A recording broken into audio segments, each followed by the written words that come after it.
основната цел на нашата награда е да стимулира журналисти, писатели, фотожурналисти, блогъри, но членове на Абужет за постигнати значими авторски произведения във всички области на журналистиката и за професионални заслуги в областта на туризма.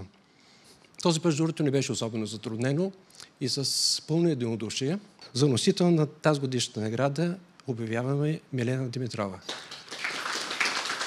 Милена е носител на много награди. Ако почна да ги изброявам всичките, трябва да направя още една реч. Затова позволете ми да покана Божана, за нас тя е Божана, да получи наградата на името на Милена. Разбира се, ще връча Майя Гигова, миналогодишния носител на първия приз на Националната награда на Абужет.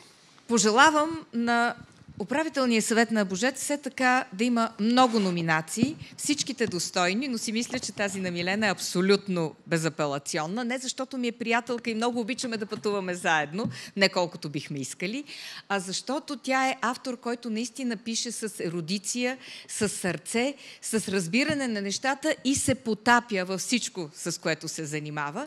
Милена, сигурна съм, че ни гледаш, затова ти пожелавам да бъдеш здрава и да имаш време, за да можеш да правиш това, което вършиш най-добре. Да пътуваш, да пишеш, имаш енергия, имаш талант, имаш ерудиция, просто си осигури време, защото ти наистина можеш да напишеш прекрасни книги, както всички от нас вече знаем. Божана, за мен е чест и привилегия точно на теб да връча наградата на Милена. И се надявам до година тя също да я предаде на най-достойния. Аз ще я поддържа, докато ти правиш това, което вършиш най-добре. Да държиш микрофона. Задължително. Колеги и приятели, радвам се, с мнозина от вас ние се познаваме.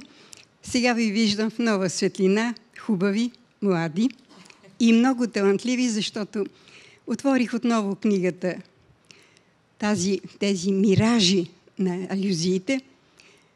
Искам да ви кажа, че отново препрочетох някои неща и отново искам да се преклоня и да ви поздравя за таланта, за страстта, за чувството, с което са написани тези неща.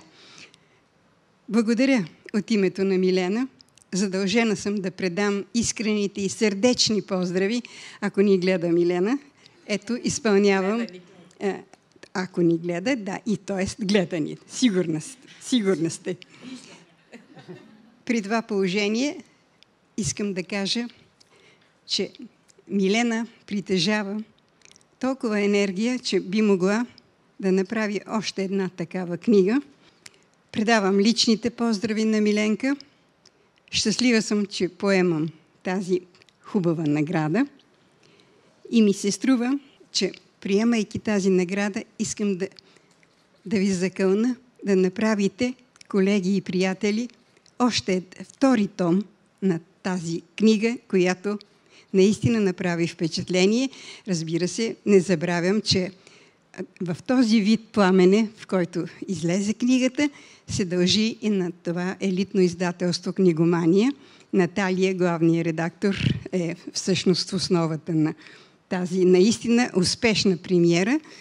И така, не трябваше да държа реч, но ми е драго отново да ви поздравя лично, авторки и автори на тази великолепна книга. Искам от сърце да ви пожелая да има следващ и то скоро време том. Може ли, Пламене? Ще опитаме. Да опитаме. Благодаря. Ще приема и грамотата. И на Милена много поздрави. Пак отново повтарям, ето нейния сърдечен и мил поздрав към всички вас. Здравейте! Човек и хубава кола да кара, все някога се налага да смени маслото, гумите, амбриажа. Така и на мен ми се налага в момента да сменя коляновия вал. Сигурно ще ме боли, но се радвам, че в 21 век има резервни части и се моля, разбира се, ремонтът да е за добро. Не съм вярвала, че толкова много ще ме зарадва новината за наградата Максим Минчев.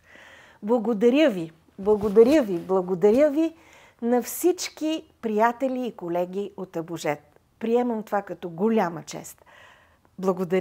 Благодаря на всички вас, заедно и по-отделно, за това, че държим високо авторитета на нашия клуб. за това, че тачим по достоен начин тези, които са били първи, които са го основали, а те са всички прекрасни писатели и за мен поне е гордост да вървя в техните коловози. Поклон и пред Максим Минчев, който си остава нашата разпознаваема емблема. Ние в клуба на журналистите-пътешественици през годините сме изградили едно много ценно качество. То е да се ценим и да се търпим въпреки нашите кривици и правици. Това качество е нашият лост да преобърнем света. Светът се променя пред очите ни. Ние също трябва да се подобрим, за да го покорим. И ако говорим за следваща цел, ето вече в знак на благодарност аз съм готова със следващата идея за нашата нова абужетска книга «Един ден, живот и здраве», когато отново се върне. Сега довиждане, прегръщам ви отдалеч и още веднъж голямо благодаря!